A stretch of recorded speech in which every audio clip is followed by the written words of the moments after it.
If we look at the pattern here, notice that when the number underneath the square root is positive, we got two answers.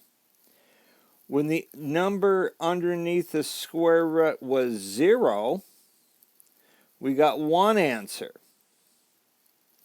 And when the number underneath the square root was negative, we got complex answers, or no real solutions. That part underneath the square root sign is called the discriminant. If we want to just look at the classification of solutions, we look at just b squared minus 4ac. If it's positive, we have two real solutions. It crosses it twice.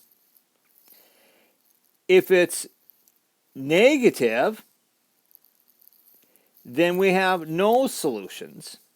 If it's 0, we have one solution. Kind of graph that goes like, to help you remember, it goes b squared minus 4ac. How many solutions can there be? B squared minus 4ac. How many solutions can there be? Positive 2, negative none, 0, 1.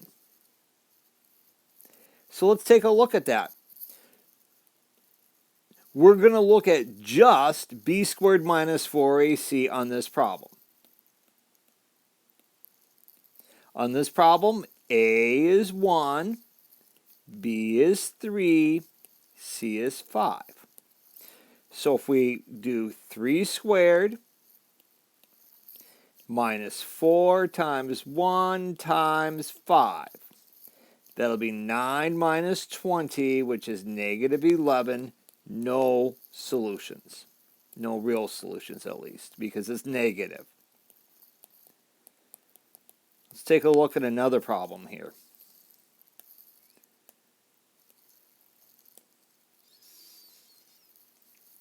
X squared minus 11x plus 10. On this problem, a is 1, b is negative 11, and c is positive 10.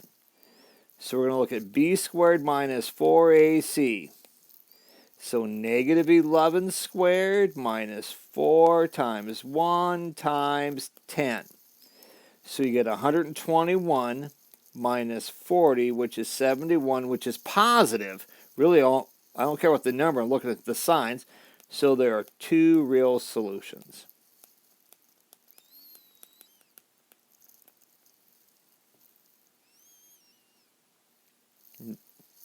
Now we can sum up. You can use graphing to solve a quadratic if it's okay to have an approximate answer and you have access to technology. Factoring works fine as long as it's factorable. Square root property, as long as it's a perfect square. Completing the square you can do for anything, but it gets hard when there's a number in front. If you got an ugly looking quadratic formula always works. Completing the square and quadratic formula always work. Quadratic formula for when you got ugly problems or a leading coefficient. That would really be ugly, like if you had 2.3.